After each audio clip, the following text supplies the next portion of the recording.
There is an object in the asteroid catalogue, 11 meters across, that should not exist in the form we are finding it. It spins too fast to be a rubble pile.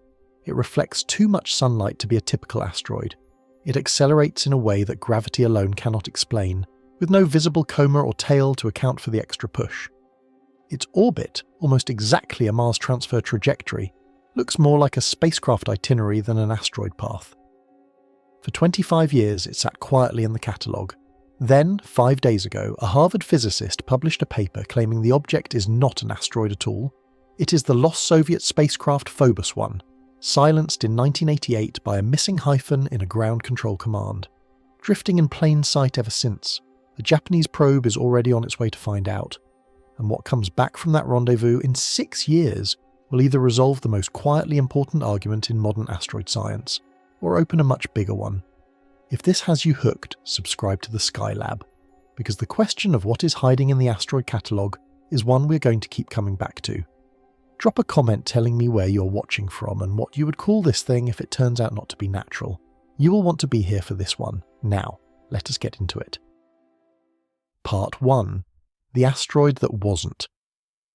On the 31st of May, 2026, a paper was uploaded to the arXiv preprint server with a title that sounds, on first read, like the kind of thing a serious physicist would never publish. Is the dark comet 1998 KY26 the spacecraft Phobos 1? The lead author is Avi Loeb, the same Harvard physicist who spent most of the past 9 years arguing, openly and with mathematics, that the first confirmed interstellar object that visited our solar system might not have been natural. The co-authors are Adam Hibbard, Adam Crowell, and Carlos Olea, all of the Initiative for Interstellar Studies.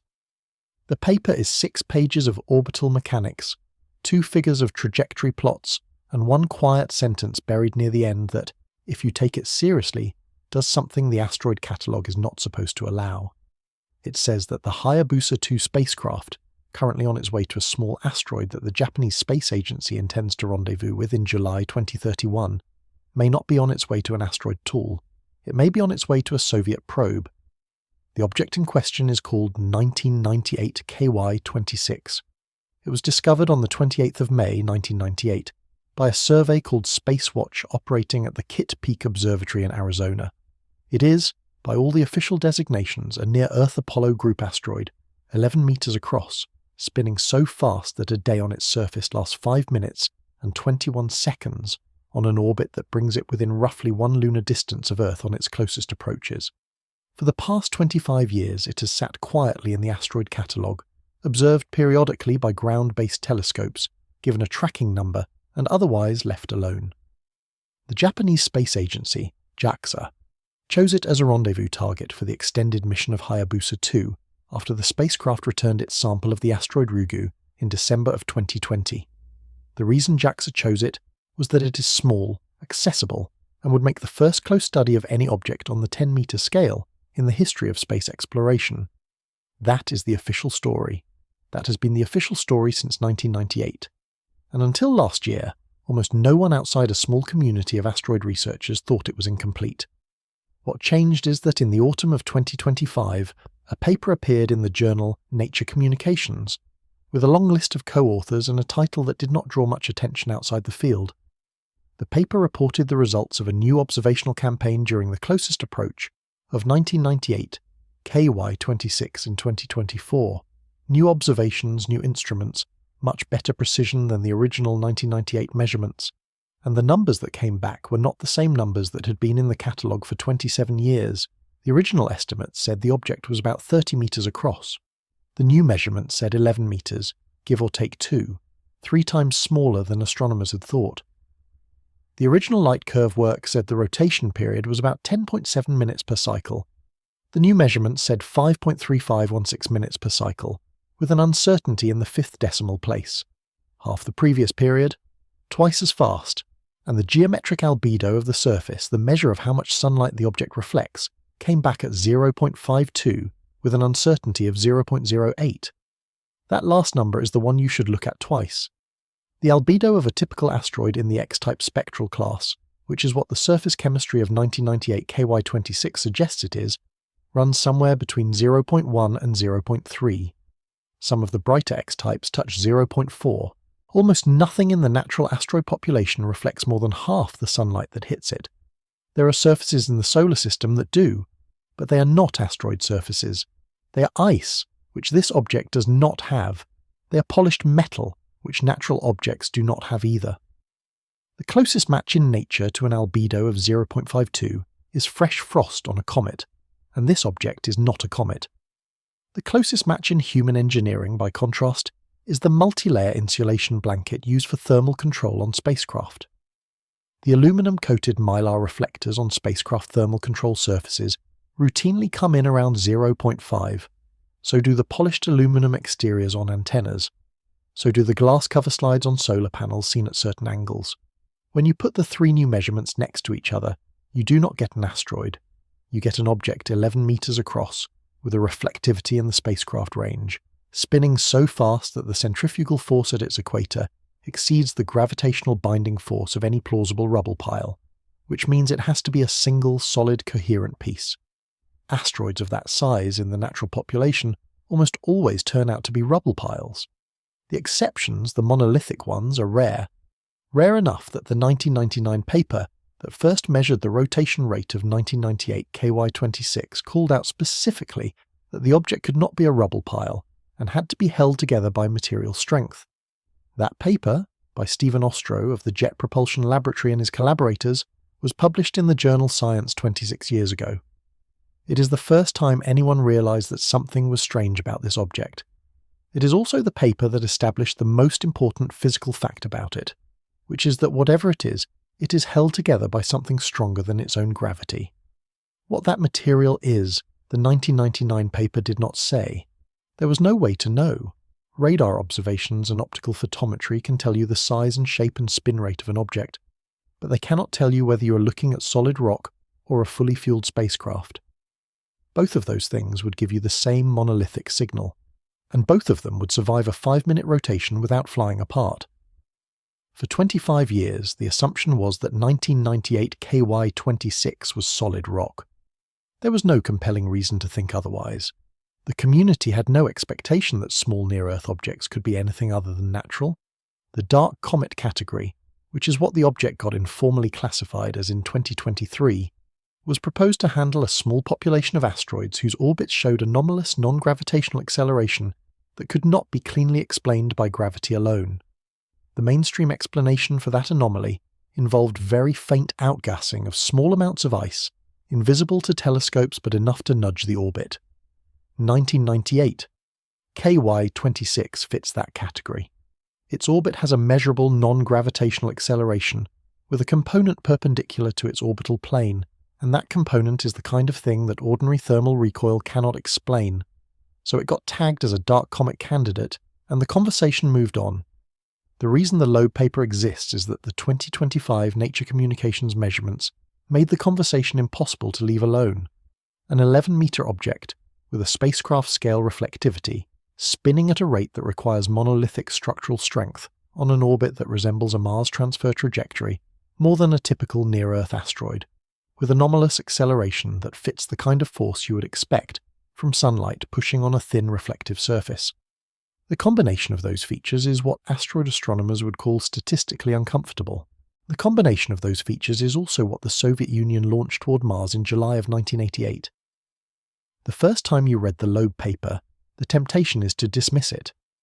Avi Loeb has a public reputation for arguing on the artificial origin side of every interesting space anomaly, and that reputation has earned him a certain volume of professional pushback from astronomers who would rather not have to argue this kind of question in print. The second time you read it, the dismissal gets harder. The paper does not claim it has proven anything. It does not claim that the case is closed. It does what good physics papers are supposed to do, which is lay out a hypothesis, show that the hypothesis is consistent with the available data, identify the experimental test that will adjudicate it, and wait for the test to arrive. The hypothesis is that 1998 KY26 is the Phobos 1 spacecraft.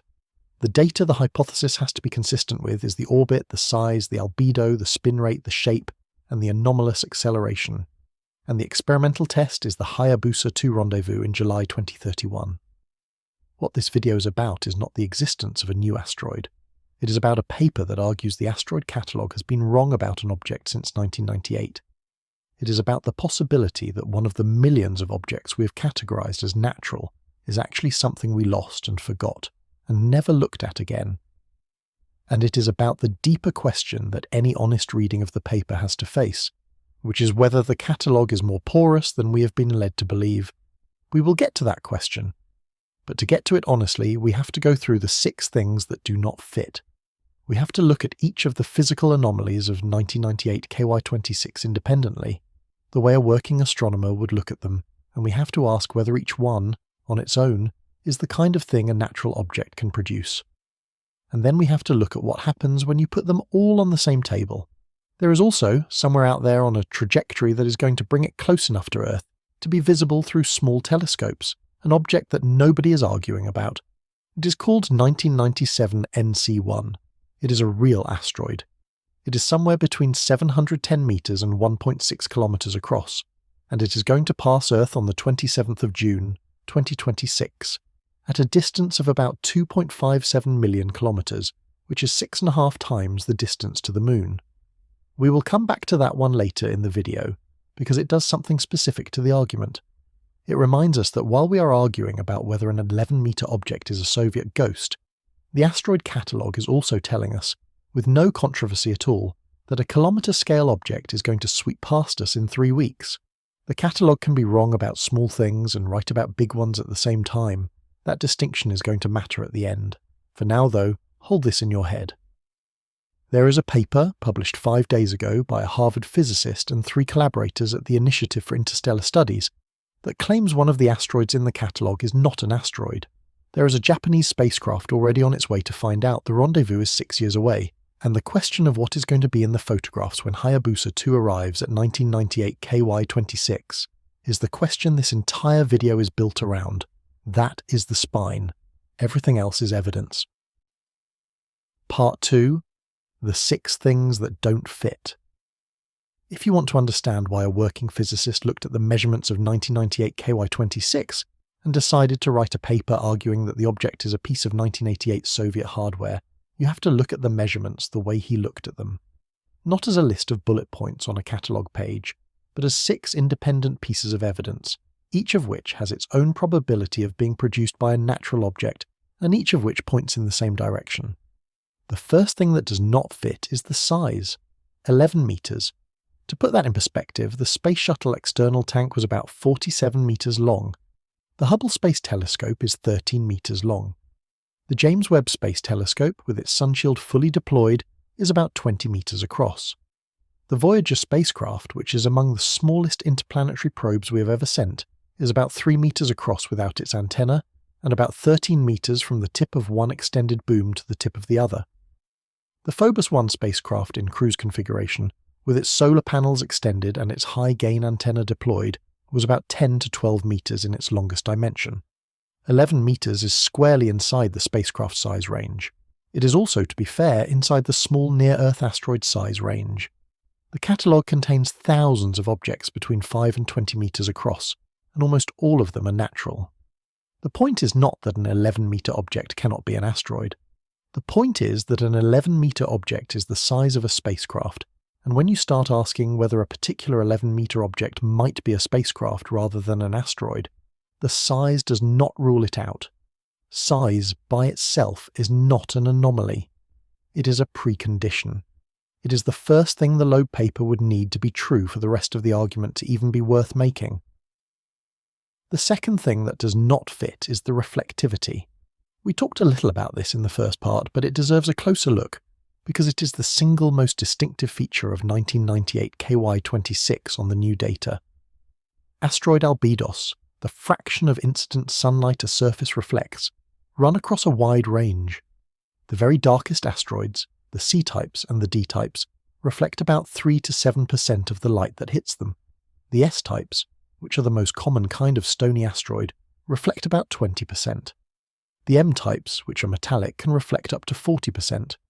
The X-types, which is the class that 1998 KY26 falls into based on its spectrum, span a wide range because the class is defined by what the spectrum does not show rather than what it does. Most X-types come in somewhere between 10 and 30%.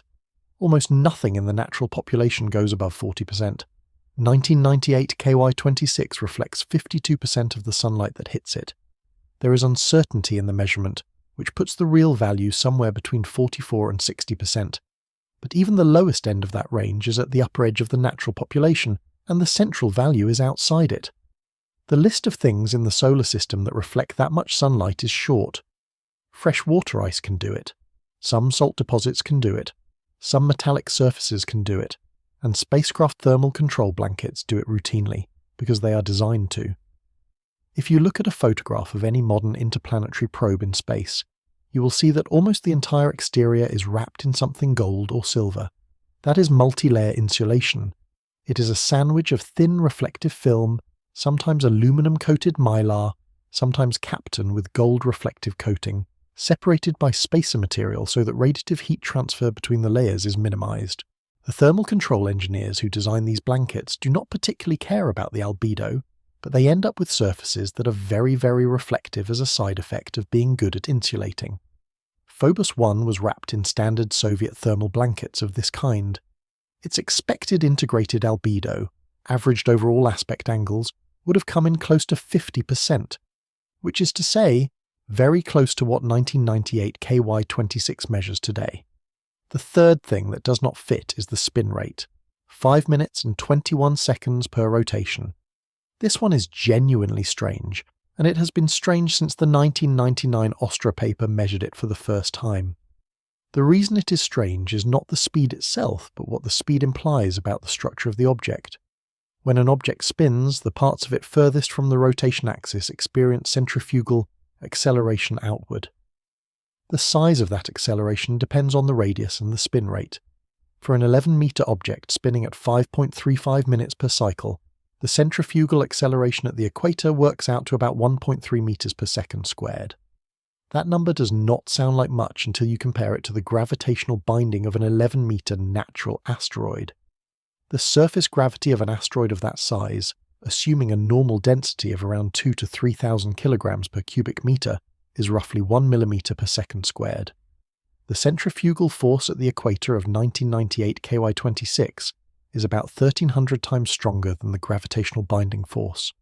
What this means is that 1998 KY26 cannot possibly be a rubble pile. Rubble piles are loose collections of fragments held together only by mutual gravitational attraction, and a centrifugal force 1,300 times stronger than gravity would tear one apart immediately. The object has to be held together by material strength. It has to be monolithic, a single, coherent piece. And the kinds of monolithic objects you find in the small near-Earth population are unusual. The 1999 Ostra paper called this out specifically. 1998 KY26 was the first asteroid ever identified that had to be monolithic. The list of objects in the same category has grown a little since then, but it is still a small minority of the catalogue. Monolithic bodies in space can be one of two things. They can be solid stone or metal, which is what most monolithic asteroids are, or they can be engineered structures, which is what every spacecraft is. The 5.35-minute rotation does not distinguish between those two possibilities. It just rules out everything else. The fourth thing that does not fit is the shape. This one comes from the light curve.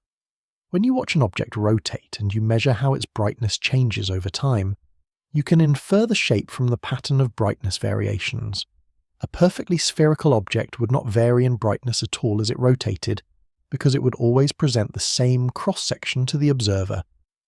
An elongated object varies a lot, because the cross-section changes as the long axis swings past your line of sight.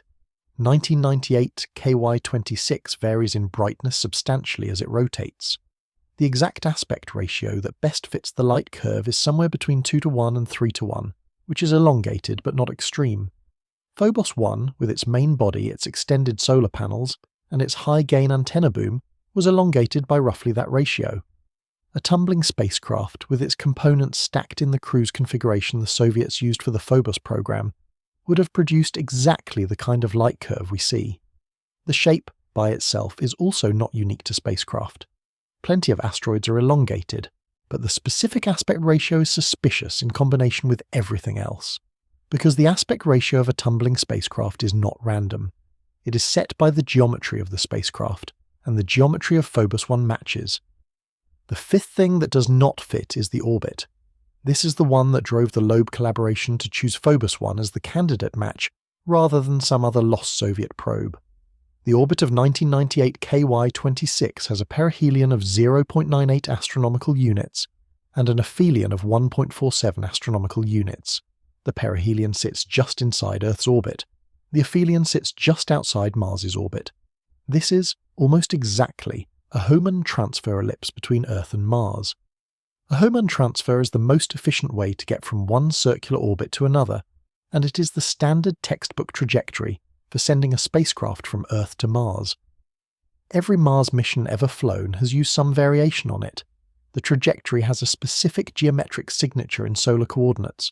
Phobos 1 was flying that trajectory when it was lost. If you fired a series of small burns at the right moments, you could end up with an object orbiting the Sun on a trajectory that looks like an extended Hohmann transfer, swinging back inside Earth's orbit at perihelion and back outside Mars's orbit at aphelion. 1998. KY-26 is on exactly that kind of orbit. Natural near-Earth asteroids do not preferentially occupy this geometry. The Apollo group orbits, of which 1998 KY-26 is one, are distributed across a broad range of perihelia and aphelia, and there is no statistical clustering near the Earth-Mars transfer ellipse. The fact that 1998 KY-26 sits almost exactly on it is, on its own, an oddity. It does not prove anything. There are asteroids of all kinds, and some of them happen to be on orbits that look like spacecraft trajectories. But it adds another item to the list. The sixth thing that does not fit is the non-gravitational acceleration. We touched on this in part 1. The orbit of 1998 KY-26 is not consistent with pure gravity.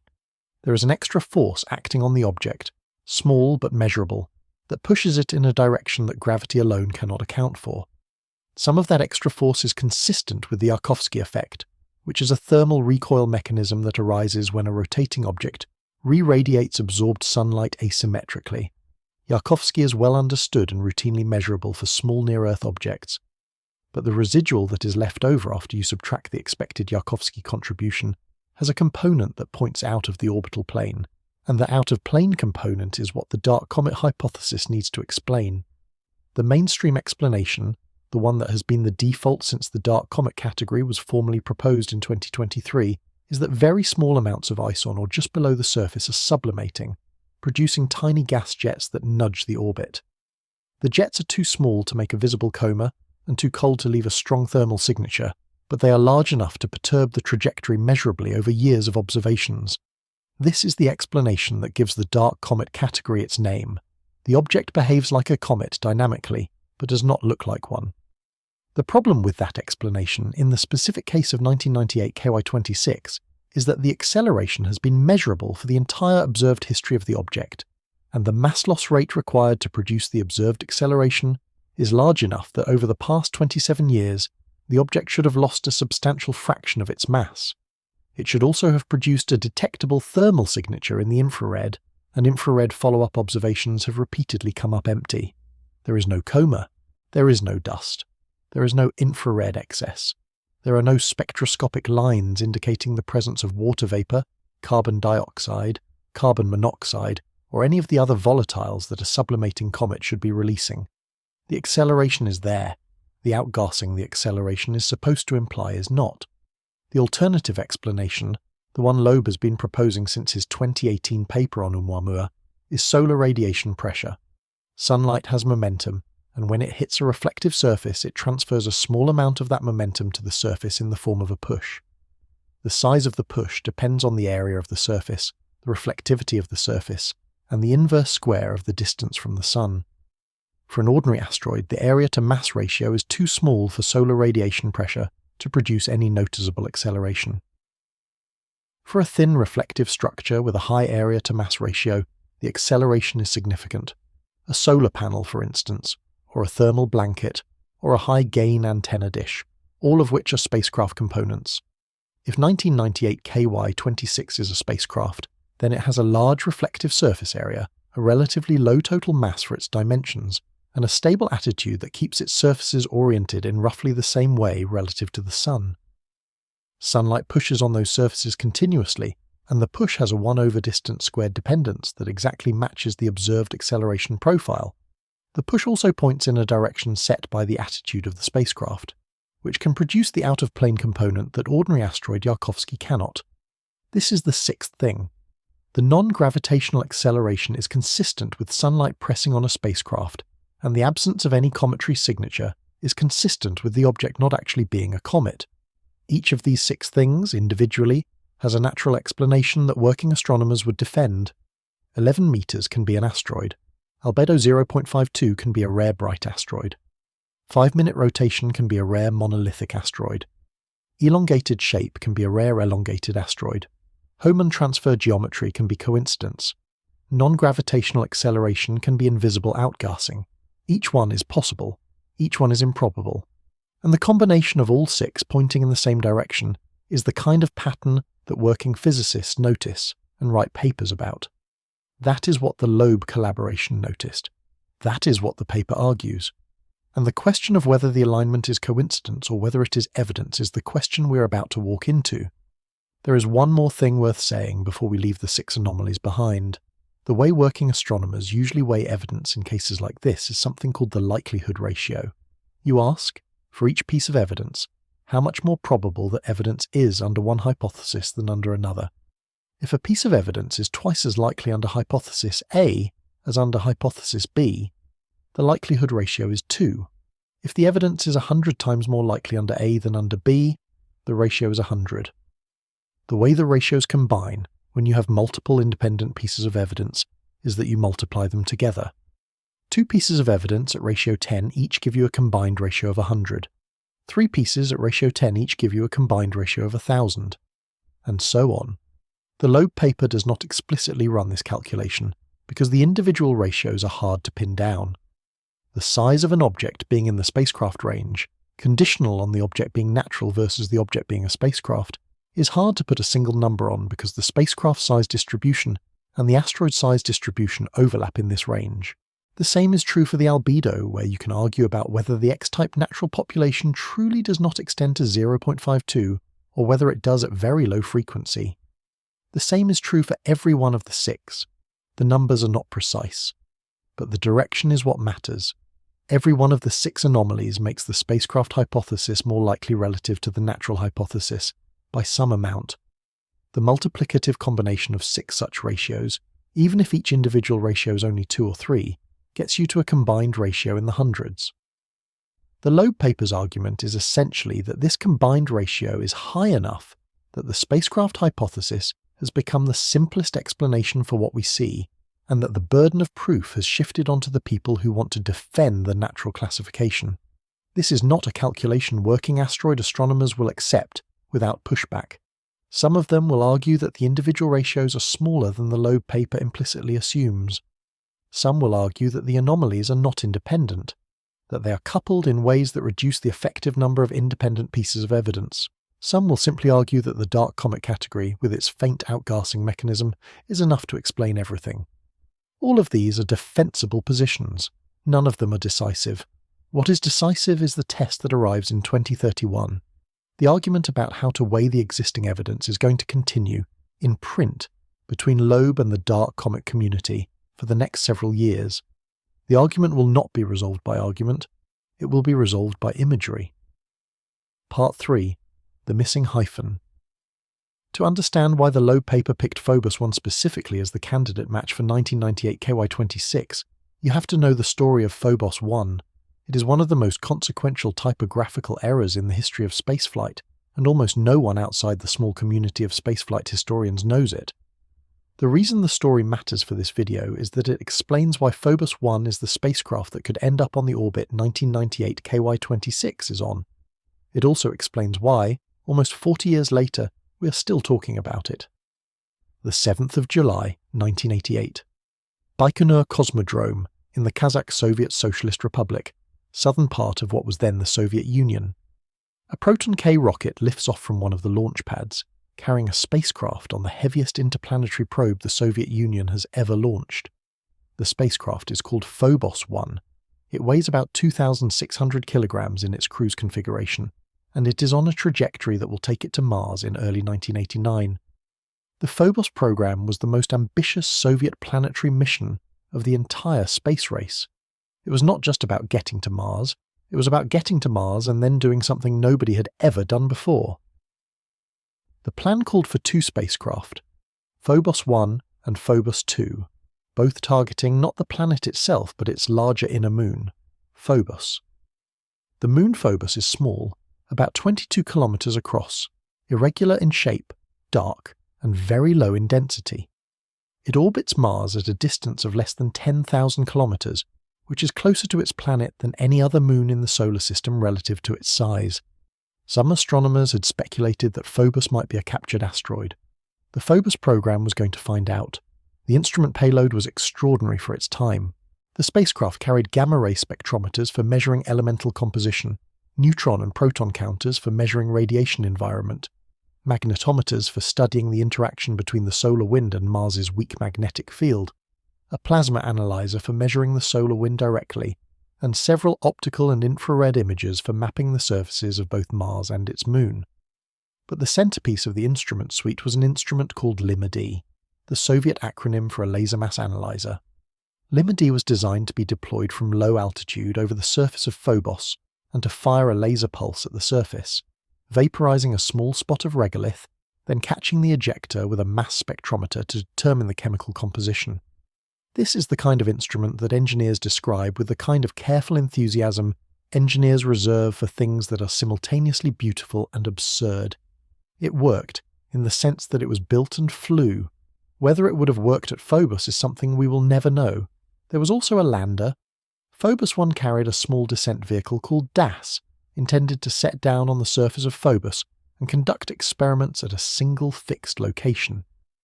DAS was instrumented for seismic measurements, regolith chemistry, and thermal mapping. If everything had gone according to plan, Phobos 1 would have ejected the lander at low altitude during one of its close approaches, and the lander would have anchored itself to the surface with a small hopping mechanism designed to compensate for Phobos's almost non-existent gravity. The Soviet engineers had thought about this carefully. Phobos has so little gravity that an ordinary lander would simply bounce off the surface. The hopping mechanism was their solution. The cruise from Earth to Mars takes about 8 months. During that cruise, the spacecraft has to maintain its attitude, which means it has to keep its solar arrays pointed at the Sun, its high-gain antenna pointed at Earth, and its body in a thermally stable orientation. The attitude control system on Phobos 1 was a combination of momentum wheels and small attitude thrusters, fed from the same propellant supply as the main engine. The thrusters fired in short pulses milliseconds at a time to make small corrections to the orientation of the spacecraft. Without those thrusters, the spacecraft would slowly drift, and within hours its solar arrays would lose their lock on the Sun. The first weeks of the cruise went normally. Phobos 1 performed 2 small course corrections in mid-August 1988, both successful. The flight controllers at Yevpatoria, the main Soviet deep space tracking station in Crimea, were happy with the spacecraft's health. The mission was on track. Then came the 28th of August. What happened on the 28th of August is documented in the Soviet investigation reports that were published in the months following the failure and which have been translated and analysed by Western historians of Soviet spaceflight since. A controller at Yevpatoria was preparing to upload a routine command sequence to Phobos 1. The command sequence was meant to update the spacecraft's onboard software for some upcoming routine operations. The command was typed by hand in the form of a sequence of characters that the spacecraft's computer would parse and execute. Somewhere in that sequence, the controller left out a single hyphen. The exact details of which character was missing and where it was missing in the sequence are, in the historical literature, somewhat contested. Some Soviet accounts say the missing character was in the address field of a memory write operation. Others say it was in the parameter field of a thruster command. The exact location of the missing hyphen does not really matter. What matters is the effect. The command, with the hyphen missing, did not pass as the intended software update. It passed as something else. The command that was uploaded by the time the spacecraft's flight computer was done with it ordered the spacecraft to terminate its attitude control, to shut off the attitude thrusters, to stop holding orientation. The flight controllers did not realize they had sent a bad command. They confirmed that the upload had been received successfully. They moved on with the day's operations. They went home. The spacecraft, meanwhile, started doing what they had told it to do. It stopped firing its attitude thrusters. Without the thrusters, the slow torques produced by solar radiation pressure and small asymmetries in the spacecraft's mass distribution began to rotate it. Slowly at first, then faster. The solar arrays began to drift off the sun. Within a few hours of the command being uploaded, the solar arrays had drifted far enough that they were generating significantly less electrical power than the spacecraft needed. The batteries began to discharge. The flight computer, in its onboard fault management software, did what it had been programmed to do in a power emergency. It started shutting down non-essential systems to preserve battery capacity. The communication system was one of the first to go. The spacecraft stopped transmitting. When the controllers tried to contact Phobos 1 the next morning, there was no answer. They tried again. Still nothing. Over the next several days, they tried every contingency procedure in the book. They sent commands to wake up the communication system, to slew back to sun pointing, to reset the flight computer. The commands were sent. The spacecraft did not respond. Somewhere between the time the bad command was uploaded and the time the batteries finished discharging, Phobos 1 had lost the ability to recover. The 2nd of September, 1988. The Soviet Space Agency officially declared Phobos 1 lost. The follow-on spacecraft, Phobos 2, launched 5 days after Phobos 1, completed its cruise successfully. Phobos 2 reached Mars orbit in January 1989. It conducted limited observations of Phobos the Moon over the next 2 months. And then, in March of 1989, just as it was about to begin the close approach maneuvers that would have deployed its own lander, Phobos 2 also failed. The cause of Phobos 2's failure was different from Phobos 1's. It was a hardware problem rather than a software one, although the exact nature of the hardware problem was never fully determined. Phobos 2 transmitted its last image and then went silent. The Phobos program ended with both spacecraft lost. The Soviet Union, struggling with its own internal political and economic upheaval, never attempted another Mars mission of comparable scope. The Lima D instrument was never flown again. The hopping lander was never built again. The audacious plan to map the surface of Phobos was abandoned. The next time anyone seriously studied Phobos up close was the European Space Agency's Mars Express mission, which arrived at Mars in 2003 and which has been observing Phobos from orbit ever since, but has never attempted a landing. That is the official story of Phobos 1. That is the story that is in the textbooks. The spacecraft launched, suffered a command error, lost attitude, lost power, lost contact, and was declared dead. End of story. But the story has a gap in it. The gap is what happened after the 2nd of September 1988. The official record says only that Phobos 1 was lost. It does not say what happened to the physical object after it stopped communicating, and the physical object at the moment of its silencing was not in a stable configuration. It was a fully fueled interplanetary spacecraft, with its main engine propellant tanks pressurized and full on a cruise trajectory toward Mars, with its solar arrays drifting, its batteries depleted, and its flight computer either turned off or in some kind of low-power survival mode. That is the configuration the Loeb paper is interested in, because that is the configuration that, if the spacecraft did anything at all in the days, months, or years after its silencing, would produce an object very much like 1998 KY-26. What the Loeb paper argues, and what we're going to walk through in Part 4, is that Phobos 1 did not stay quiet after the 2nd of September 1988. What it argues, in the careful language that physicists use when they are trying to defend a hypothesis without overclaiming, is that the orbit of 1998 KY-26 can be reached from the post-failure trajectory of Phobos 1 through 2 propulsive maneuvers, one shortly after the silencing, one in May of 1996. The total impulse required is 1.9 kilometers per second. That is well within the performance envelope of the propellant load Phobos 1 was still carrying at the moment its batteries died. Whether those maneuvers actually happened, the paper does not claim to know.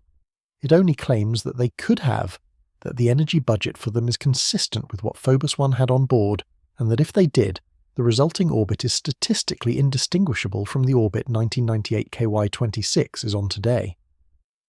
The careful version of the paper's claim is that we have one object in the asteroid catalogue whose properties are unusual and whose orbit is consistent with a place that a lost Soviet spacecraft could end up. The uncareful version of the claim, the version that is going to be hard to ignore once Hayabusa 2 arrives, is that the asteroid catalogue has been hiding a Soviet probe in plain sight for 38 years, and nobody noticed because nobody thought to check. That is the next part. Let us look at the math. Before we do, there is one detail of Phobos 1's design worth lingering on, because it speaks directly to whether the spacecraft could have done what the Loeb paper claims it did. The main engine on Phobos 1 was, as I mentioned, a Soviet design called the KTDU 1117. It ran on storable propellants. The fuel was unsymmetrical dimethylhydrazine, often abbreviated UDMH. The oxidizer was nitrogen tetroxide. These propellants are hypergolic, which means they ignite on contact with each other without any separate ignition source. The advantage of hypergolic propellants for a long-duration cruise is that the propulsion system can be started reliably at any time, without the complex ignition hardware that cryogenic engines require. The disadvantage is that the propellants are toxic, corrosive, and difficult to handle on the ground. For our purposes, the relevant property is that these propellants are storable. Once they are loaded into the spacecraft's tanks, they stay there. They do not boil off the way cryogenic propellants do. The tanks are designed to maintain pressure for years of cruise without degradation. The Soviet engineers who designed Phobos 1 would have expected the propellant load to remain available for any contingency that arose during the Mars approach phase, which was scheduled to occur about 7 months after launch. The fact that Phobos 1 was lost 2 months into its cruise meant that the propellant load was still essentially full at the moment of silencing. And the storable nature of the propellants meant that, in principle, the propellants would still be available years later if some mechanism could be found to fire the engine. What that mechanism might have been is one of the questions the Loeb paper does not fully answer. The paper argues that the burns could have happened.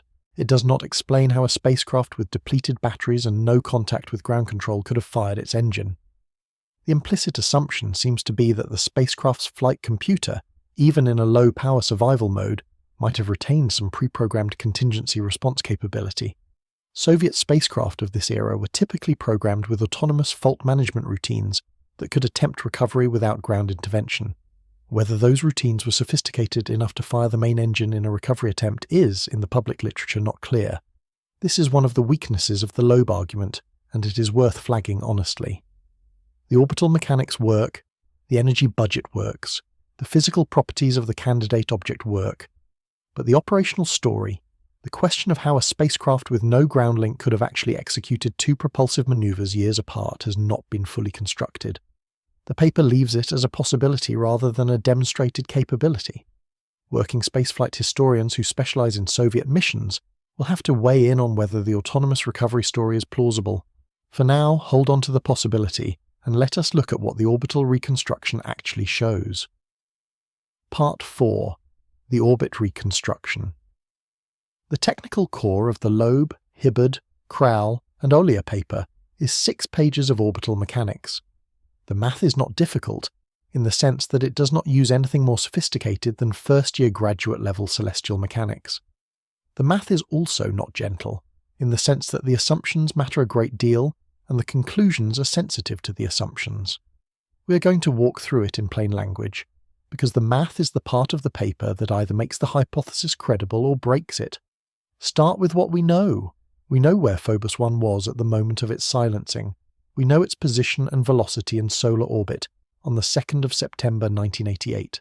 We know its mass at that moment because we know how much propellant it had used during the cruise, and we know its dry mass from the published Soviet mission documentation. We know the capability of its propulsion system. The main engine on Phobos 1 was a Soviet engine called the KTDU 1117, fueled with nitrogen tetroxide and unsymmetrical dimethylhydrazine. It was designed for Mars orbital insertion, which required a delta V of about 1.5 kilometers per second from the spacecraft's cruise trajectory into a captured Mars orbit. The propellant tanks were sized to deliver more than that, with margin for course corrections and any contingencies that might arise during Mars approach. At the moment of silencing, the engine had not yet fired its main burn, which means the propellant tanks were essentially full. Now consider where 1998 KY-26 is. We know that orbit very precisely. because the object has been observed for over 25 years, with more than 230 individual astrometric measurements contributing to the solution. The uncertainty parameter on the minor planet center scale is 0, which is the lowest possible value. The orbit is tightly constrained. The current position, the velocity, the period, the eccentricity, the inclination, all of these are known to high precision. The question the paper asks is this: is there a trajectory that connects the position and velocity of Phobos 1 on September 2, 1988, to the orbit of 1998 KF-26 today, using only propulsive maneuvers that Phobos 1 could plausibly have performed? The naive answer is no. If you just let Phobos 1 continue along its cruise trajectory under gravity alone, the spacecraft would have either ended up captured in Mars's gravity well, flown by Mars and continued into solar orbit, or, if its trajectory was off enough, missed Mars entirely. None of those outcomes produces an object on the current orbit of 1998 KY-26. The natural extrapolation of Phobos 1 under gravity alone takes the spacecraft somewhere else. But Phobos 1 was not just an object subject to gravity. It was a propulsive spacecraft. It had thrusters. The thrusters could, in principle, have fired. If they fired, they could have changed the trajectory. The Loeb paper's central technical move is to set up the problem as a two-impulse trajectory optimization. The variables are the magnitude, direction, and timing of two propulsive burns. The constraint is that the final trajectory, after both burns, must match the current orbit of 1998 KY-26 within the observational uncertainties. The objective is to minimize the total delta V required, because the total delta V is bounded by the amount of propellant Phobos 1 had on board. When you solve that optimization problem, what you get is a specific solution. The first burn occurs shortly after the silencing. The paper does not pin down the exact date but argues for a window within the first weeks. The second burn occurs in May of 1996, about 7.5 years after the silencing. The combined delta V across the two burns is 1.9 kilometers per second. That number, 1.9 kilometers per second, is the load-bearing element of the paper. If that number had come out to 20 kilometers per second, the hypothesis would be dead, because no spacecraft of Phobos 1's class could have produced that impulse. If it had come out to 50 meters per second, the hypothesis would have been almost trivial, because any spacecraft can fire a 50 meter per second burn. The fact that it comes out to 1.9 kilometers per second matters because that number is comfortably inside the performance envelope of Phobos 1's onboard propulsion. The Mars orbital insertion burn alone was spexed for about 1.5 kilometers per second. The total propellant load was sized for that burn plus margins, which puts the total available delta V somewhere in the 2 to 3 kilometers per second range. 1.9 kilometers per second fits. That is the first claim. The orbits are reachable from each other by a maneuver Phobos 1 could have performed. The second claim is that the orbital geometry of the proposed trajectory is statistically compatible with 1998 KY-26's observed orbit within the measurement uncertainties. This is where the math gets a little more subtle. The current orbit of 1998 KY-26 is known very precisely, but it is not known exactly. There is some small uncertainty in every orbital element. The Loeb paper shows that the proposed two-burn trajectory from Phobos 1's silencing position can be tuned within the available delta V budget to land inside the uncertainty region of the observed orbit. The trajectory converges. The two objects are statistically the same. The third claim is harder to test. The paper argues that there is historical evidence for at least one propulsive event from Phobos 1 after its silencing. The argument here draws on Soviet investigation documentation that indicates Phobos 1's flight computer may not have been completely dead during the days following the loss of contact. The investigation reports describe certain unusual radio signal patterns observed in the weeks following the silencing that, while not interpreted at the time as confirmed transmissions from Phobos 1, were also not conclusively ruled out. The paper does not claim that those signals were spacecraft maneuvers. It claims only that the historical record is consistent with the possibility that Phobos 1 did something after September 2nd, and that the something it did could have included a propulsive maneuver. The fourth claim is the timing argument. Phobos 1 was lost early in its cruise, before its main engine had fired for Mars orbital insertion. This means that the bulk of its propellant load was still on board at the moment of silencing. The paper argues that this is the critical fact that makes the entire hypothesis possible. A spacecraft that had completed its main mission, burn, and was running on residuals would not have had the delta-v capability to perform the 1.9 km per second maneuver. Phobos 1, lost when it was, would have had that capability. There is one more thing the paper does, which is worth understanding because it speaks to the integrity of the argument. The paper does not claim a unique solution. The orbital optimization problem, as set up, has a range of acceptable solutions, all of which fall within the available delta-v budget, and all of which match the observed orbit. The paper presents one such solution as a representative case. Any one of the family of solutions would work equally well. The paper is not claiming that the maneuver definitely happened on a specific date in May of 1996. It is claiming that the family of possible maneuvers is non-empty, and that any member of the family would produce the orbit we see today. The honest version of the paper's claim, which the paper itself states clearly in its concluding remarks, is the following. We cannot prove that 1998 KY26 is Phobos 1.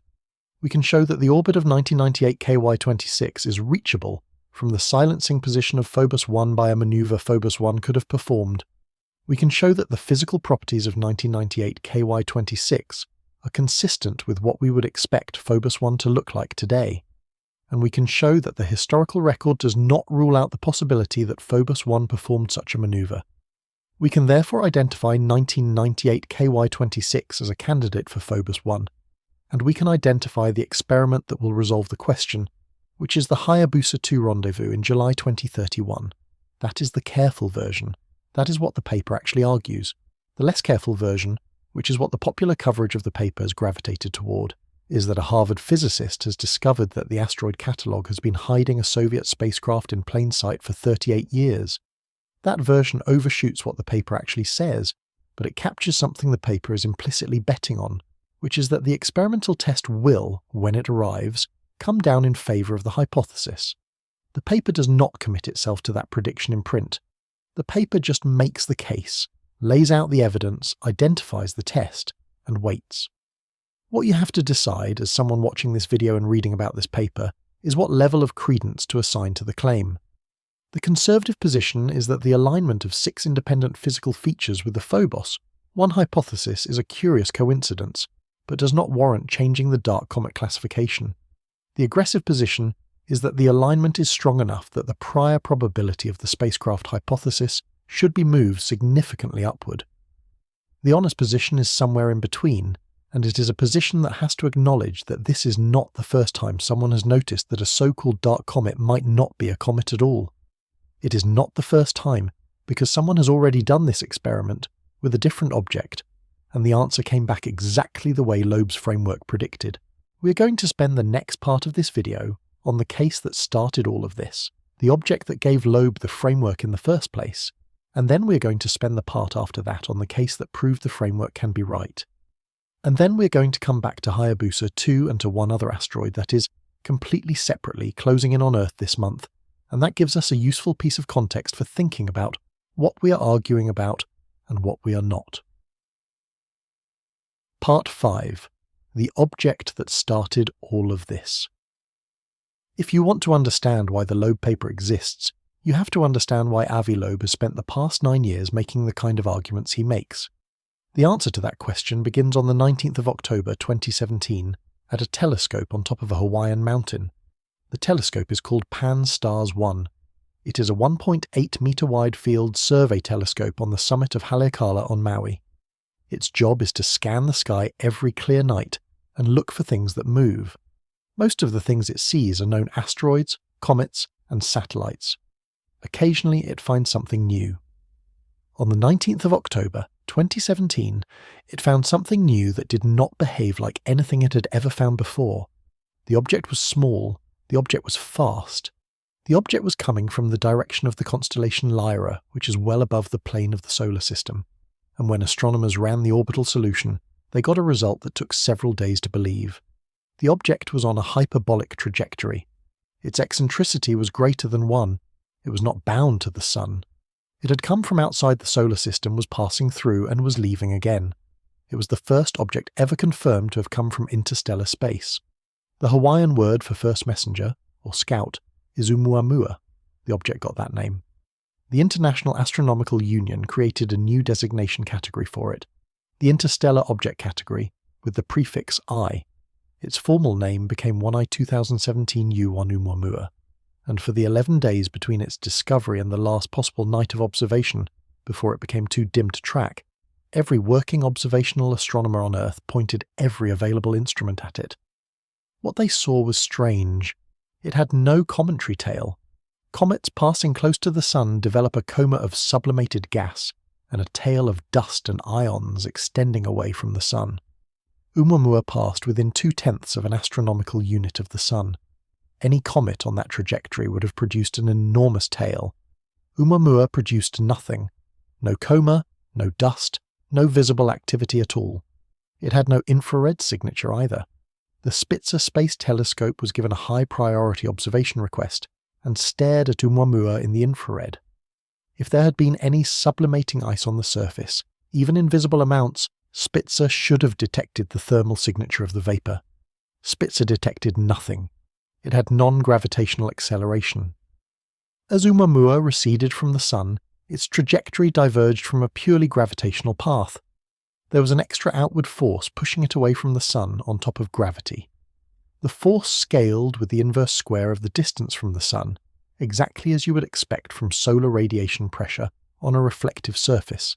It had an extreme light curve. As Oumuamua tumbled, its brightness varied by a factor of about 10 with a period of about 8 hours. This is an enormous variation. The implied aspect ratio, the ratio of the long axis to the short axis of the object, was somewhere between 5:1 and 10:1, depending on the modelling assumptions. The most likely shape, according to detailed work by the astrophysicist Sergei Mashchenko, published in 2019, was either a very elongated cigar or equally well a thin flat disk. Neither of those geometries is common in the natural population of small solar system bodies. It had a strange origin. When astronomers traced Oumuamua's trajectory backward in time and asked which nearby star system it had been ejected from, the answer came back as none. Its velocity in the rest frame of the Sun was almost exactly the velocity of the local standard of rest, which is the average velocity frame of stars in the Sun's galactic neighbourhood. Only about 1 in 500 stars share that exact kinematic profile. Most interstellar objects, if they exist as a natural population, should have been ejected from individual star systems and should carry the velocity signature of their parent system. Oumuamua carried no such signature. It looked, in its kinematics, like it had been deliberately placed in the average galactic frame, not like it had been slung out of a particular system at random. And the timing of its arrival was suspicious in a way that no one wanted to talk about. If Oumuamua had arrived a few weeks earlier or a few weeks later, it would have passed through the solar system without coming particularly close to Earth.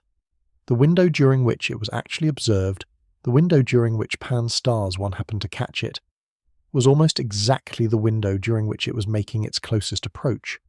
The timing was, in a sense, perfect. That is the list, 6 anomalies, each one demonstrable, each one in the published literature, and the question of how to interpret them is what split the astronomical community in 2017, and what is, in a more or less continuous way, still splitting it today. The mainstream interpretation, the one that has gained ground over the past 9 years, is that Oumuamua is a natural object with some unusual properties that can be explained by extending existing models. The thinking goes that perhaps the object is a fragment of a tidally disrupted body from another star system, ejected into interstellar space by a close encounter with a planet. Perhaps it is a piece of a Pluto-like body that has been stripped of its volatile atmosphere by exposure to interstellar radiation.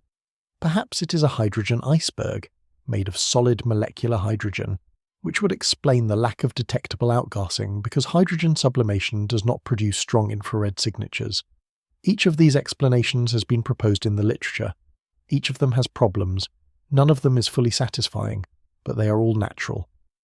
Loeb's interpretation, which he proposed in a paper in the Astrophysical Journal Letters in 2018, and which he has continued to defend in subsequent papers and books, is that Oumuamua is artificial. The argument is that solar radiation pressure on a thin reflective structure naturally explains the non-gravitational acceleration, the lack of cometary signature, the extreme light curve, and the kinematic origin. A thin reflective structure is what a light sail looks like. A light sail is a thin sheet of reflective material designed to harness sunlight as a propulsion mechanism. We have built them ourselves, at small scale, in the form of the Japanese Ikearo spacecraft and the American LightSail 2 CubeSat. If you wanted to build a probe that could travel between star systems, a LightSail is one of the obvious designs you would consider. The 2018 paper does not claim Oumuamua is definitely a LightSail. It claims that solar radiation pressure on a thin reflective structure is consistent with the observations, and that the natural alternatives have their own problems. The mainstream community responded by proposing the dark comet category, which we have already talked about, and which extended the comet classification to objects that show anomalous accelerations without visible outgassing. This is where the conversation got stuck. Oumuamua left the solar system in 2018. It is now far beyond Saturn's orbit, accelerating outward at a rate consistent with continued radiation pressure, and it will be effectively unobservable within the next few decades. There is no possibility of a return mission. There is no possibility of close imaging. The question of whether Oumuamua was natural or artificial is, for practical purposes, going to remain open forever. The Loeb paper on 1998 KY26 exists because of this. It is, in a sense, the test case for the Oumuamua argument that we never got to run on Oumuamua itself. If the framework Loeb proposed in 2018, that some so-called dark comets are actually artificial structures driven by solar radiation pressure, is correct, then there should be other examples in our own solar system. Examples that did not leave. Examples that we can chase. Examples that a Japanese spacecraft can rendezvous with. 1998 KY26 is that example. The paper says so explicitly.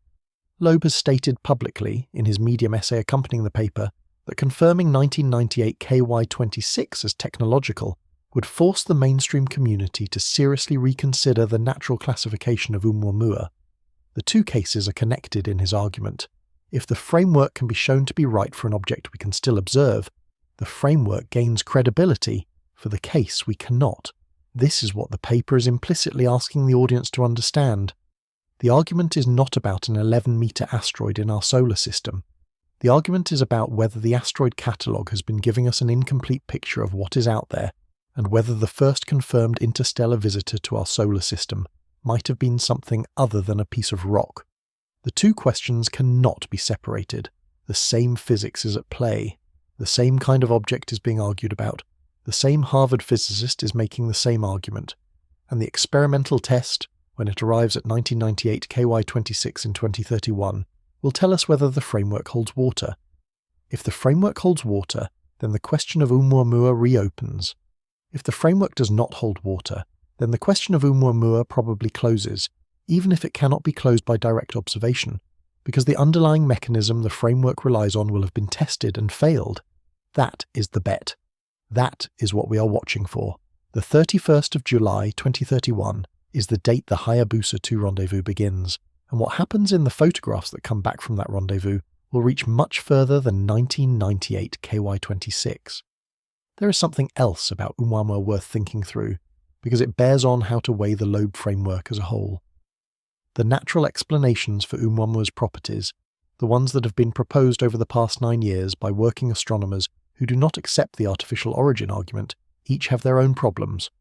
The hydrogen iceberg hypothesis, for instance, was proposed early on as an elegant solution.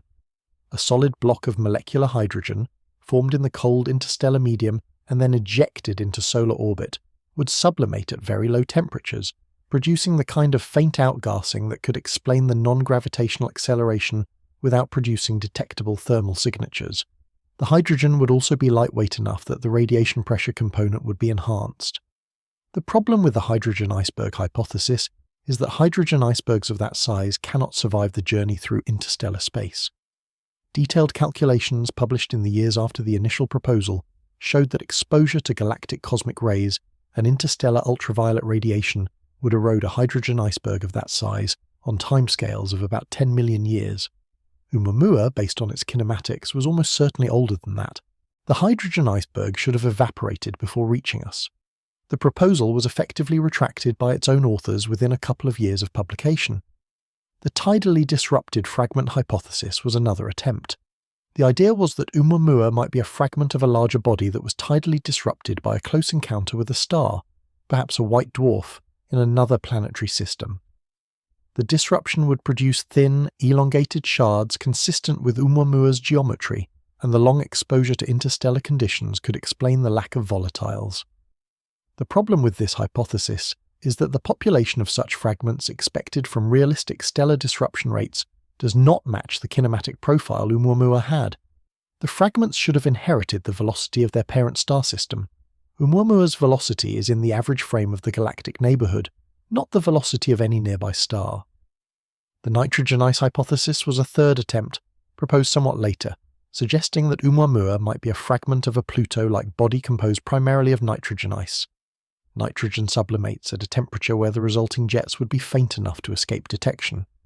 The problem here is that producing the observed mass loss rate from nitrogen sublimation would require an enormous fragment fraction relative to the parent body, and the population of Pluto, like bodies in nearby star systems large enough to produce fragments of the required size, does not match what we know about exoplanetary system composition. Each of these natural hypotheses has been published, debated, and found to have specific quantitative problems. None of them has emerged as a clear winner.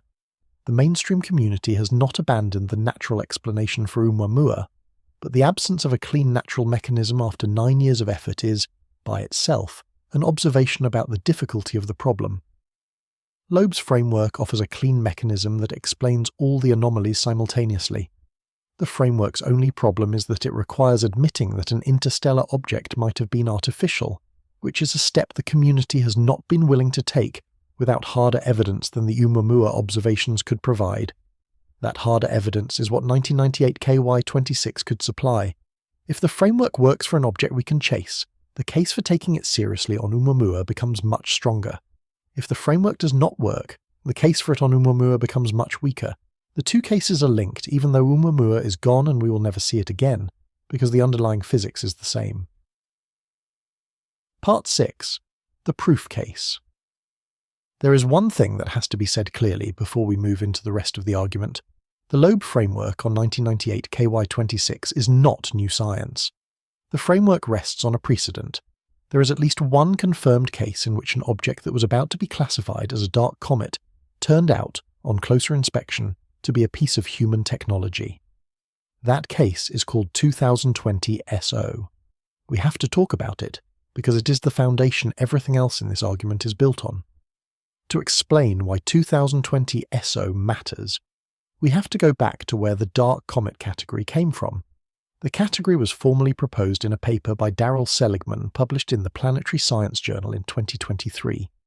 The title of the paper was Dark Comets, ? Unexpectedly large non-gravitational accelerations on a sample of small asteroids. The paper analysed a small population of small asteroids that all shared the same anomaly. Their orbits could not be explained by gravity alone. They were accelerating in ways that did not match the expected Yarkovsky thermal effect. And none of them had any visible cometary activity at all. The proposed mechanism, in the Seligman paper and in the follow-on literature, was very faint outgassing. The thinking was that these objects must contain small amounts of volatile ice somewhere on or just below their surfaces. The ice sublimates when the object passes close to the Sun. The sublimation produces gas jets. The gas jets are too small to produce visible coma or dust tails, but they are large enough to perturb the orbit measurably. The category was created to handle a small but growing list of objects that did not fit either the asteroid or the comet classification. The category had a problem from the start. The problem was that the mechanism it relied on required mass loss. If you accelerate an object by ejecting matter, the object has to lose matter, and the mass loss rates required to produce the observed accelerations were not small. Over the observed orbital arcs of these objects, the implied mass loss was a measurable fraction of the total mass. The objects should be shrinking. They should also be producing detectable thermal infrared signatures from the sublimating vapour. Neither of these signatures has been observed. The dark comet category was, in its first formulation, on slightly shaky ground. Loeb's alternative was solar radiation pressure on artificial structures. The 2018 paper proposed it for Oumuamua. The follow-on argument was that if the mechanism worked for Oumuamua, then some of the objects being put into the dark comet category in our own solar system might also be subject to it and might also be artificial. The Loeb camp and the mainstream camp settled into a long argument over the merits of the two mechanisms. The argument continued for several years without resolution. Then, on the 17th of September 2020, Pan-STARRS-1, the same telescope that discovered Oumuamua, found another object. This one was not interstellar. It was in solar orbit. It had non-gravitational acceleration that could not be explained by gravity alone. It had no visible cometary activity. It was, by all the standard criteria, a candidate dark comet. It got the designation 2020 SO. Within weeks of discovery, follow-up observations started painting a strange picture. The object's spectrum, the breakdown of its reflected sunlight by wavelength, did not look like a typical asteroid spectrum. It did not look like a typical comet spectrum either. It looked, when astronomers compared it against laboratory reference samples, like the spectrum of a particular alloy. The match was so close that the question of what the object actually was became urgent. NASA's Infrared Telescope Facility, the IRTF, on top of Mauna Kea in Hawaii, took the question on. The IRTF specializes in spectroscopy of small solar system bodies, and it has reference spectra for a wide range of materials including various asteroid types, comet nuclei, and a smaller catalogue of human-made materials. The IRTF observed 2020 SO, took its spectrum, and compared it against the reference library. The match came back unambiguous. The spectrum of 2020 SO is the spectrum of stainless steel. When astronomers looked at the orbital history of 2020 SO and asked whether there was any human launch that could plausibly have produced an object on that orbit, they got an answer almost immediately. In September of 1966, NASA had launched the Surveyor 2 spacecraft toward the Moon on an Atlas Centaur rocket. The Centaur upper stage, after delivering Surveyor 2 onto its moon transfer trajectory, separated from the spacecraft and was left in a high Earth orbit that decayed over time into a solar orbit. The Centaur was made of stainless steel. Its dimensions matched what astronomers had estimated for 2020 SO. Its trajectory, when integrated forward through 54 years of solar orbital evolution, matched where 2020 SO had been observed. 2020 SO was the Centaur upper stage from Surveyor 2. A piece of human technology launched in 1966, discarded into solar orbit, drifting unrecognized for 54 years, rediscovered by a survey looking for asteroids in 2020, and almost classified as a dark comet before someone thought to check the spectrum. The implications of this case have not been fully absorbed by the asteroid community. The proximate implication is the obvious one. At least one object that the dark comet classification system was about to absorb turned out to be a piece of human technology. The mechanism Loeb had proposed for Oumuamua, solar radiation pressure, on a thin reflective structure with a high area-to-mass ratio, worked perfectly for 2020 SO. The Centaur upper stage was hollow, mostly empty, with thin metallic walls. It had exactly the kind of physical structure that produces strong non-gravitational acceleration from sunlight without any outgassing. The mainstream dark comet mechanism was not needed to explain 2020 SO. The Loeb mechanism explained it perfectly. The deeper implication is the one that the Loeb camp has been pressing for since 2020. If 2020 SO can happen once, it can happen again. There is no particular reason to think that the Centaur upper stage from Surveyor 2 is the only piece of human technology drifting in solar orbit. There have been hundreds of launches that produced upper stages, adapter rings, payload fairings, and other discarded hardware that ended up in solar orbits over the past 68 years of space exploration.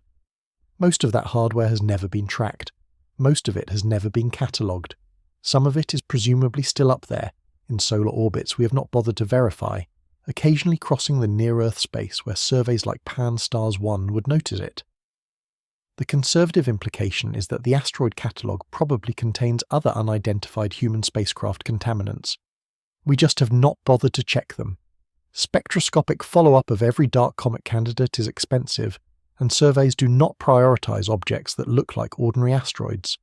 The path forward, the conservative version says, is to be more rigorous about checking.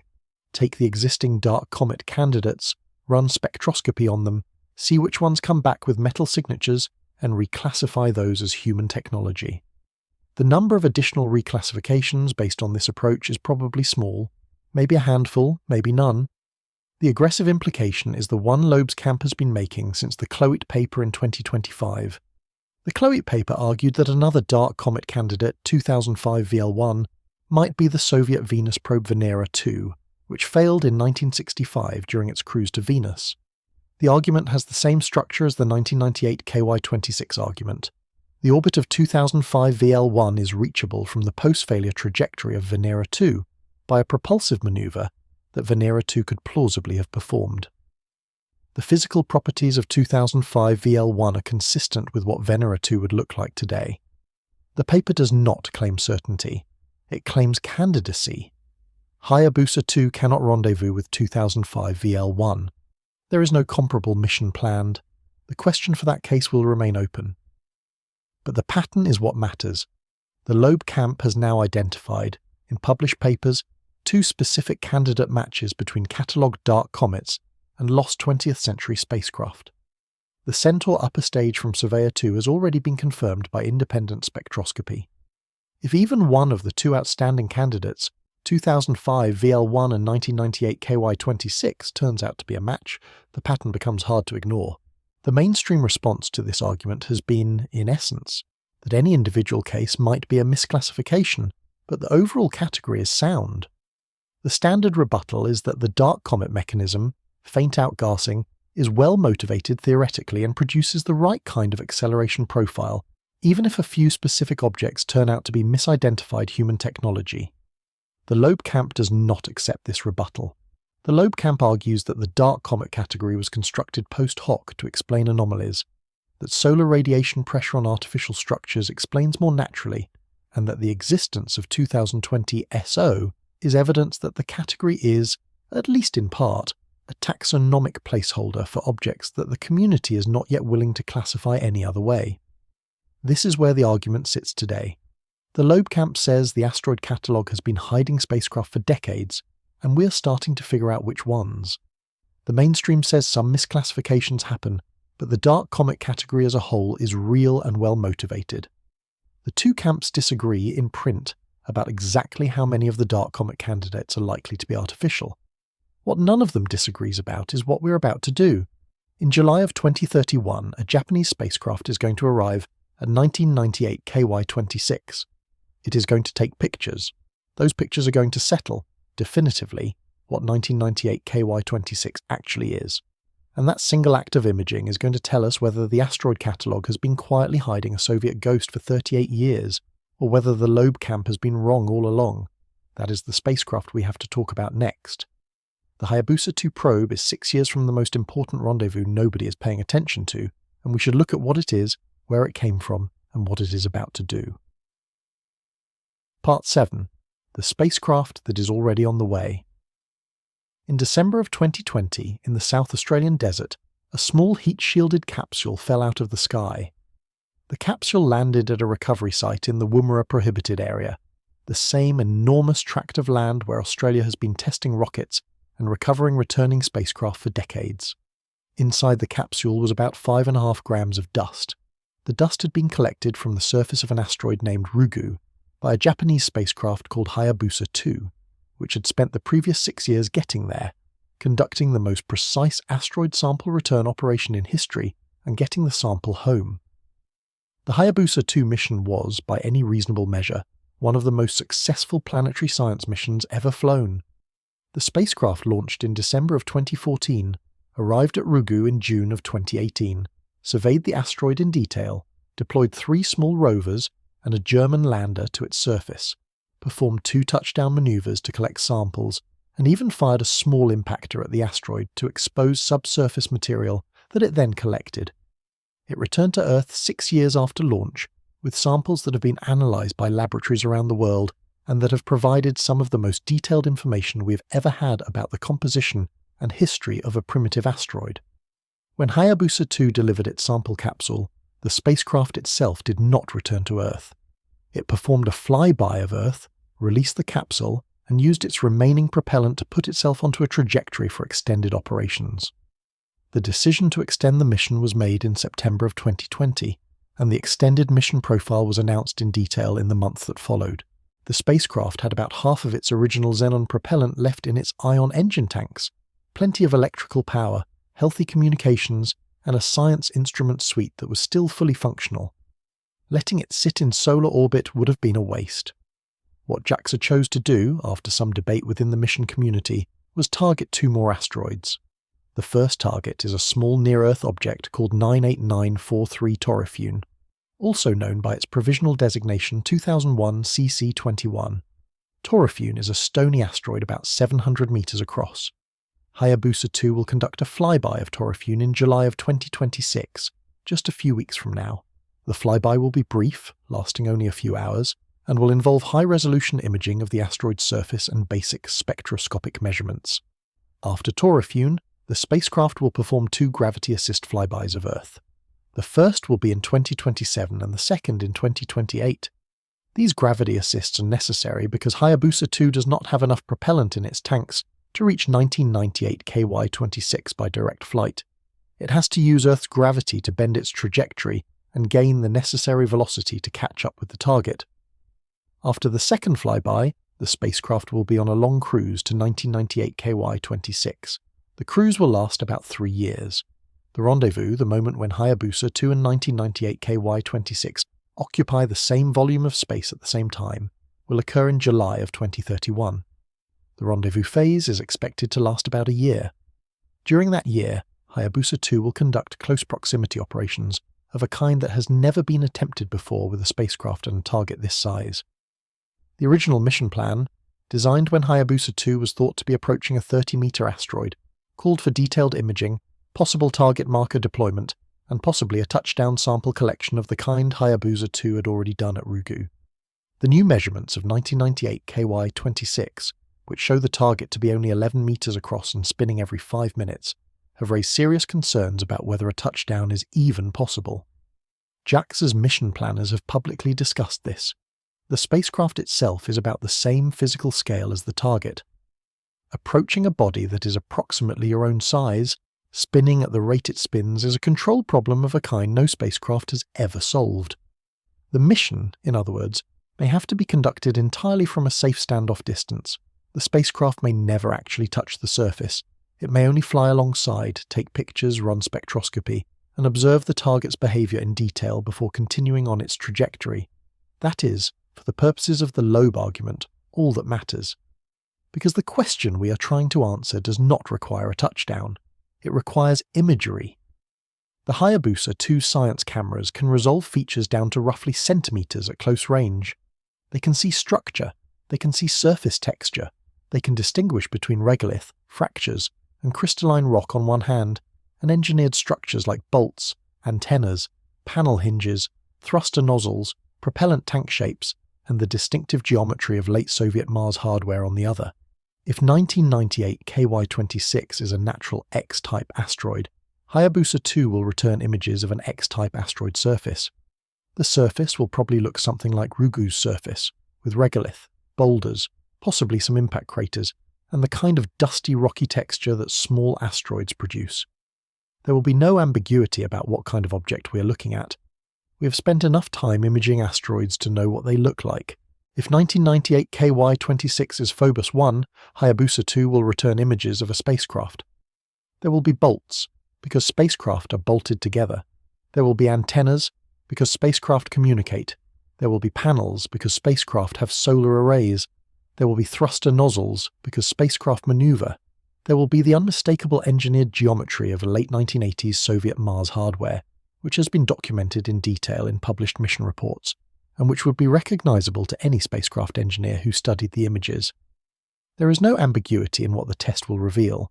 The only ambiguity is in what JAXA will choose to do with the images. JAXA has historically been one of the most transparent space agencies in the world. The Ryugu mission was extensively documented in near real time, with high-resolution imagery posted to the JAXA website within hours of receipt. There is no particular reason to think that JAXA would suppress imagery from the 1998 KY26 rendezvous, even if that imagery proved embarrassing to the asteroid science community. The mission's science team includes researchers in Europe, the United States, and Australia, who would have independent access to the data. Suppressing a finding of this magnitude across that many institutional boundaries would be extremely difficult. What might happen, if Hayabusa 2 arrives and finds something genuinely surprising, is controlled disclosure. The mission team would probably want to be very sure of what they were looking at before making any public claims. There would be internal review. There would be peer-reviewed publication. The full implications would emerge over months rather than within hours. But the imagery would, in the end, be public. Independent researchers would analyse it. The conclusions would not be in JAXA's sole hands. 6 years from now, all of this will be settled. Before we close out the video, there is one more thing worth talking about. Not because it is connected to the Loeb argument, because it is not, but because it is happening right now, and it serves as a useful reality check on the question of what the asteroid catalogue can and cannot be trusted to do.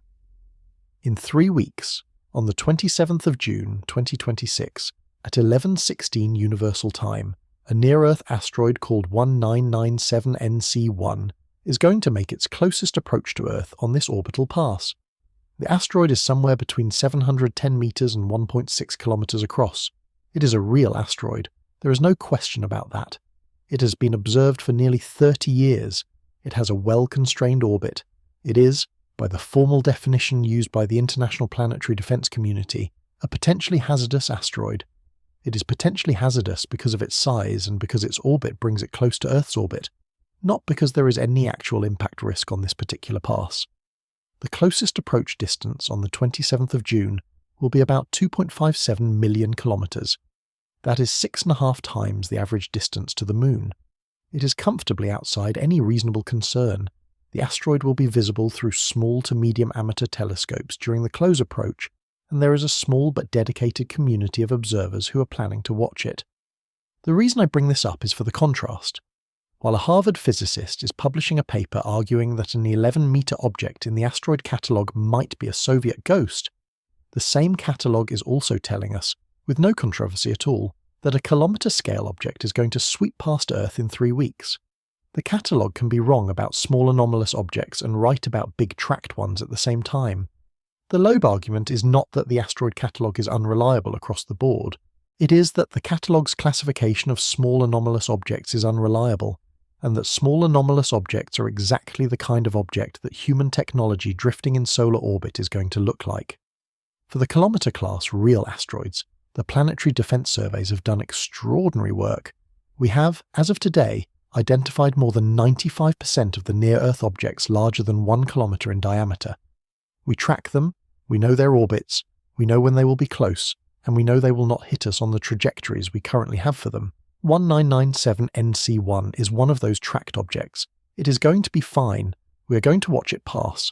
For the small objects, the 11-meter objects, the objects in the size range of human spacecraft, the survey is less complete, and the classification is less certain.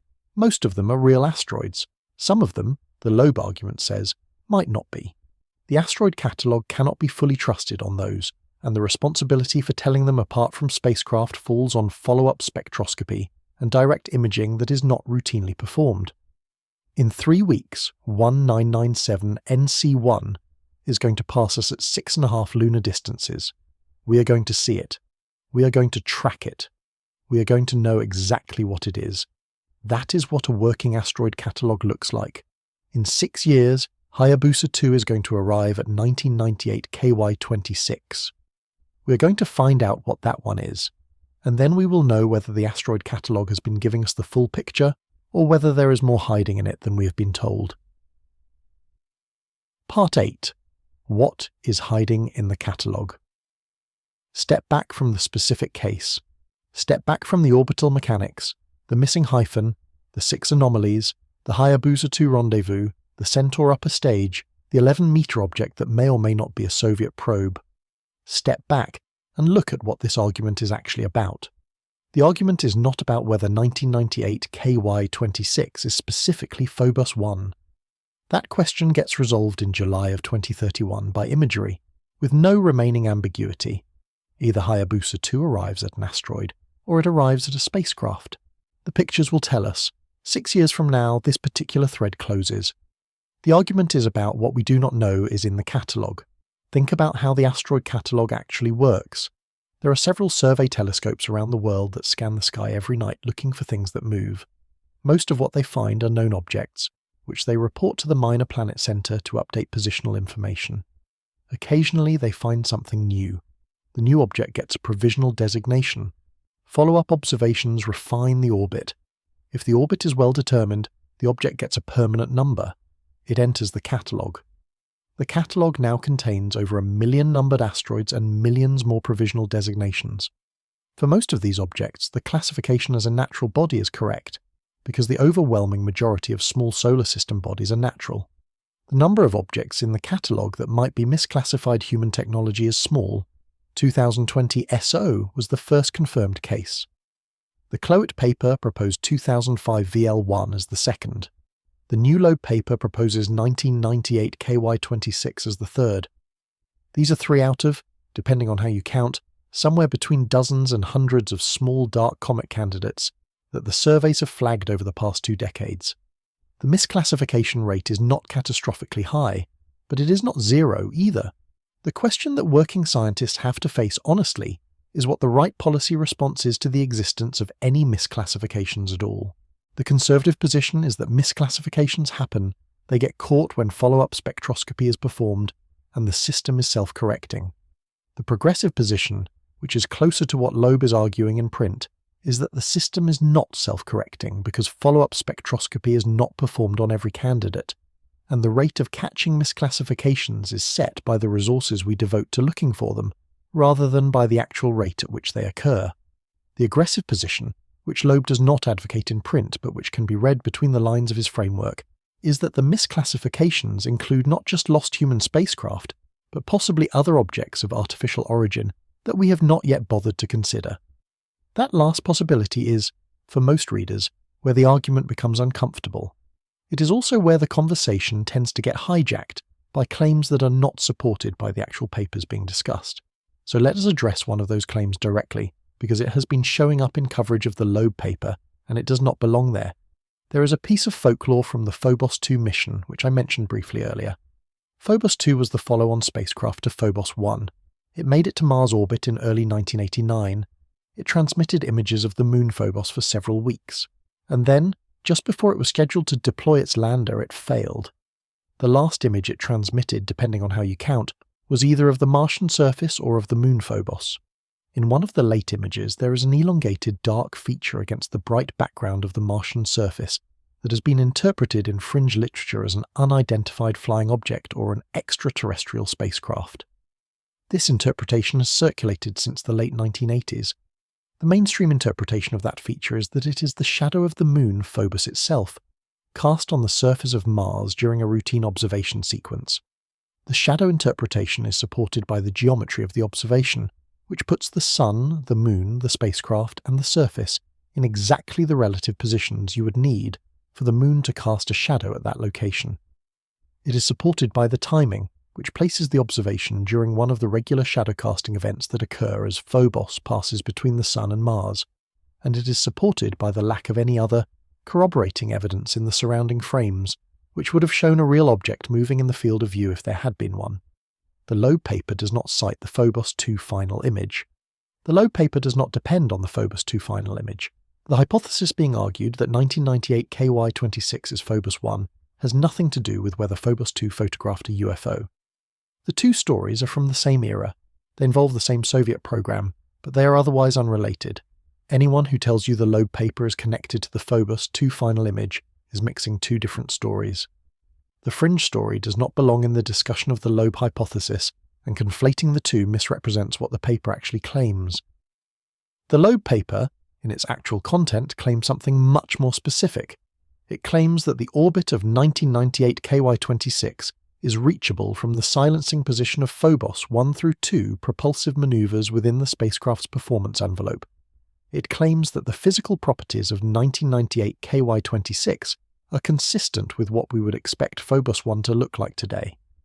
It claims that the historical record does not rule out the possibility that Phobos 1 performed such maneuvers, and it claims that the experiment that will resolve the question is the Hayabusa 2 rendezvous in July 2031.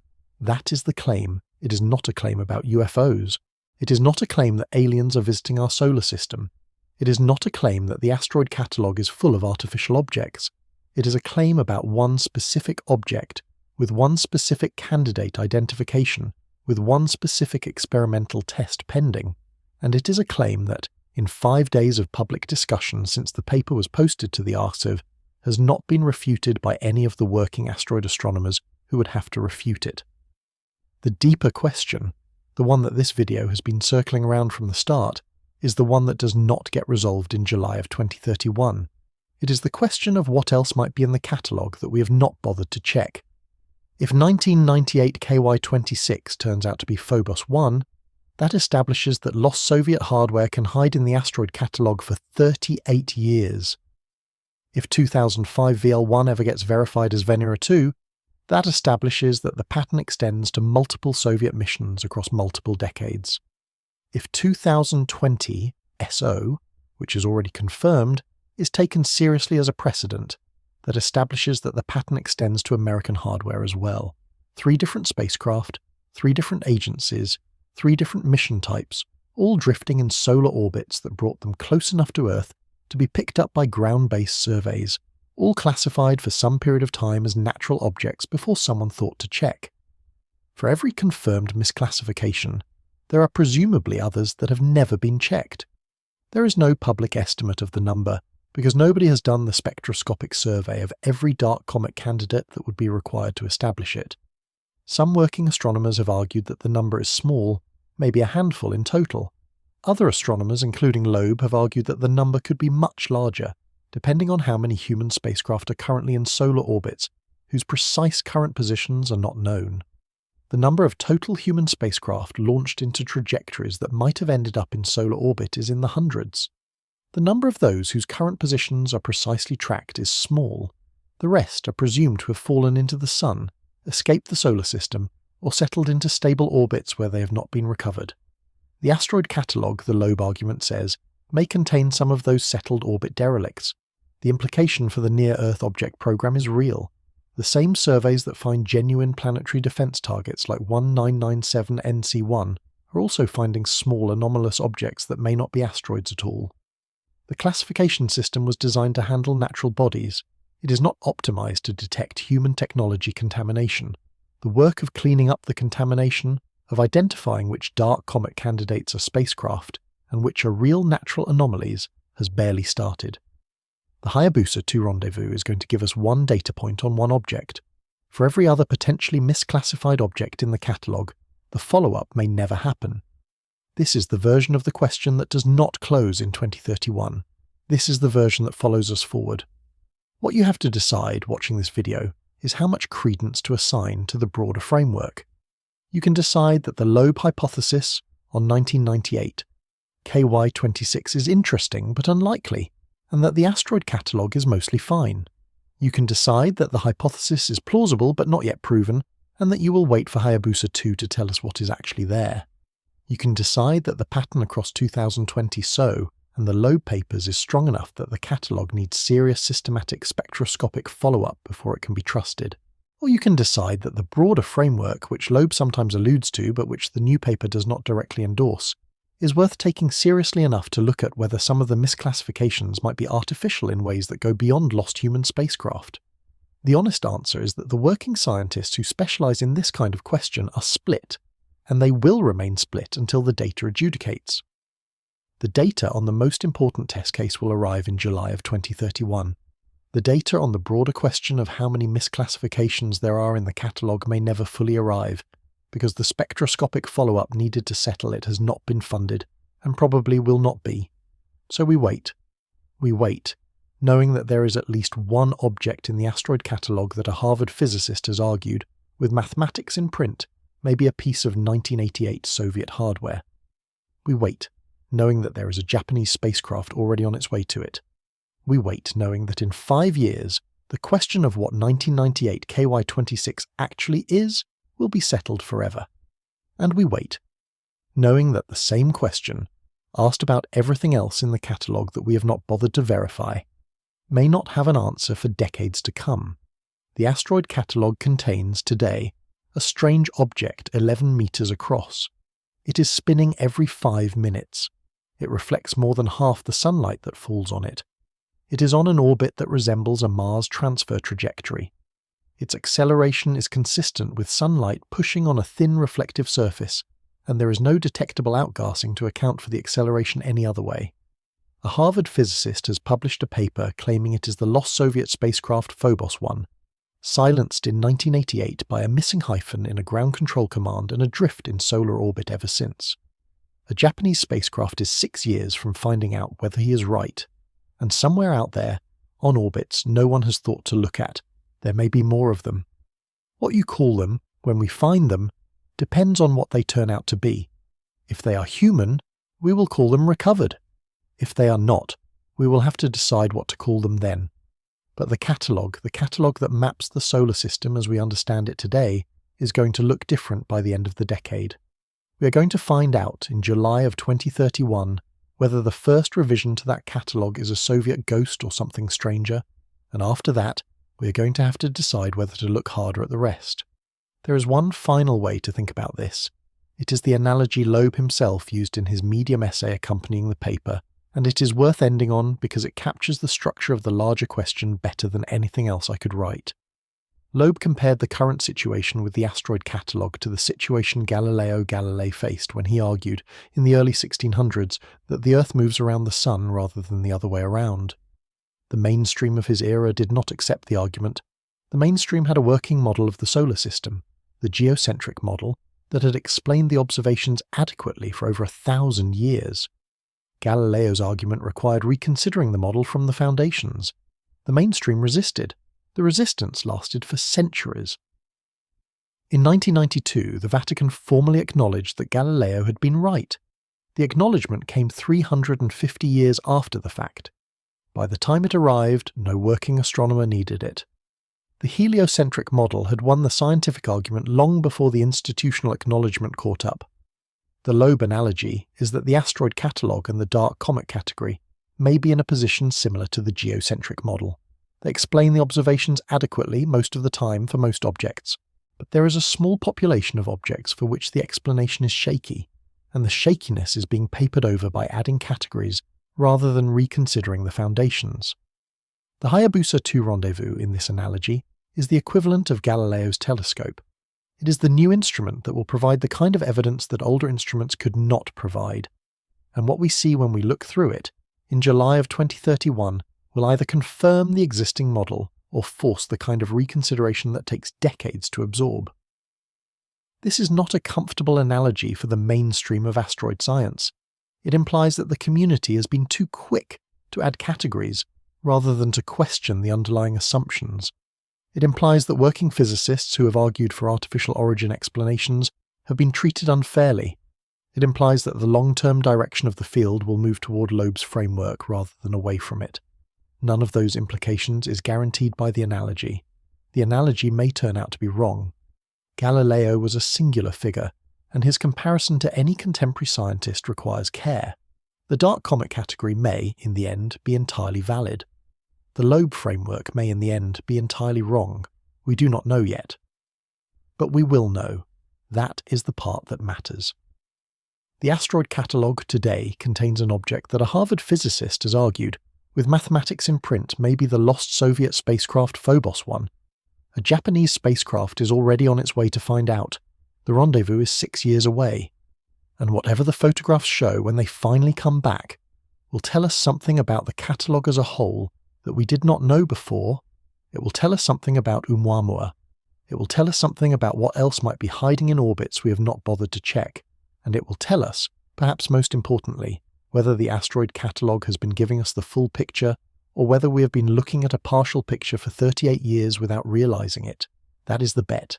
That is what we are going to find out, and the clock, as of today, has started. Think about how strange this is, if you let yourself sit with it for a moment. There is an object out there right now, somewhere between the orbits of Earth and Mars. We can point telescopes at it. We can see it. We have been looking at it off and on for 27 years. And we still do not know in any final and unambiguous sense what it is. We have a designation for it. We have an orbit for it. We have a size and a spin rate and an albedo for it. We have a category for it. None of that tells us, with the kind of certainty we would want, whether the object is a small piece of solar system rock that happens to have unusual properties, or whether it is a piece of human technology that was launched in 1988, lost 2 months later, and has been drifting unseen and unrecognized ever since. The asteroid catalogue is full of objects we are confident about. The catalogue is also apparently capable of containing objects we're not confident about and have simply not noticed. That second category is what the Loeb paper has just made visible. The Centaur upper stage made it visible once, in 2020. The Loeb collaboration with Clote made it visible again, in 2025. The new paper makes it visible a third time. The pattern is starting to look like a pattern. Whether the pattern represents a small handful of unusual edge cases, or whether it represents something larger about how the solar system has been categorized, and what categories of object the catalogue might be quietly hiding, is the question that does not get answered by any single rendezvous. Hayabusa 2 will answer the question for 1998, KY26. It will not answer the question for everything else. The honest closing thought is this. The catalogue we use to understand the solar system was built, layer by layer, over more than 200 years of observation. It was built by working scientists who did their best with the instruments and the assumptions of their time. It is, in most respects, an extraordinary achievement. It is also, like every catalogue ever built, a representation of what we knew when we built it. New instruments arrive, new assumptions arrive, new questions get asked, and occasionally, when those new things arrive together, what we thought we knew turns out to need revising. We're about to find out whether one of those moments is arriving in 2031.